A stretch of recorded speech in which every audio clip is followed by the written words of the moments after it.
My name is Sowore. I'm the presidential candidate of the African Action Congress, and I'm going to be the president of Nigeria come after February 2023. So you all better be careful.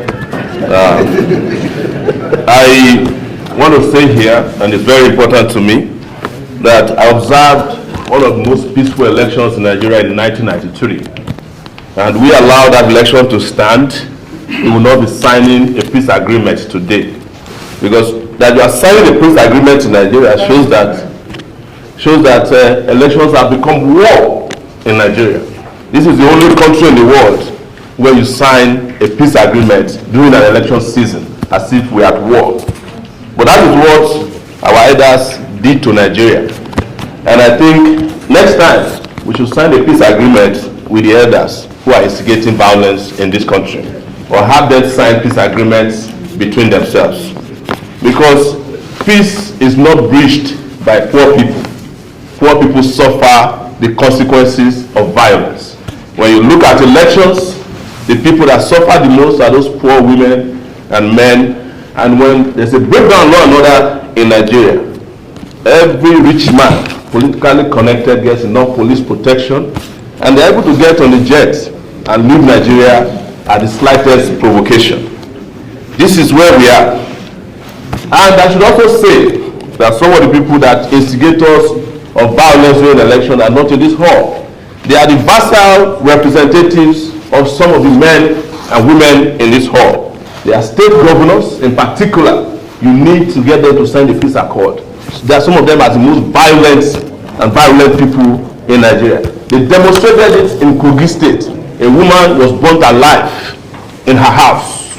Until today, the killers of those women, or that woman, have not been fished out in Nigeria. In Kano, there is someone campaigning that if they don't win the election, they will kill everybody in Kano. In Borno State, it's the same thing. You go to Lagos, where the APC will swear, you cannot paste a poster if it's not Bola Ahmed Asiwaju's poster in Lagos. I just came back from Lagos. They have a team that tears anybody's poster that is not their candidate's poster. You cannot even pay for your poster or banner to be hosted in Lagos. They have a bureaucracy in place that makes it impossible for you to do. How can there be peace in a country where there's no justice? We keep lying to ourselves all the time. I also want to say that for the rest of us, as you have treated us today, because we don't have resources and we don't have powerful connections, we don't have access to state resources. Most of the other candidates use and abuse state resources.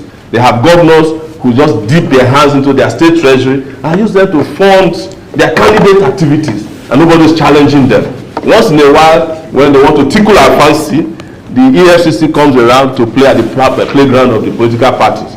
Two political parties are particularly very notorious for this. They buy votes, both at their primaries and in the final election. And how do you compete with these people? If elections are supposed to be about justice and bringing about great leadership and bringing about peace and development, how could great people win election in a country where terrible people control all the resources of your country?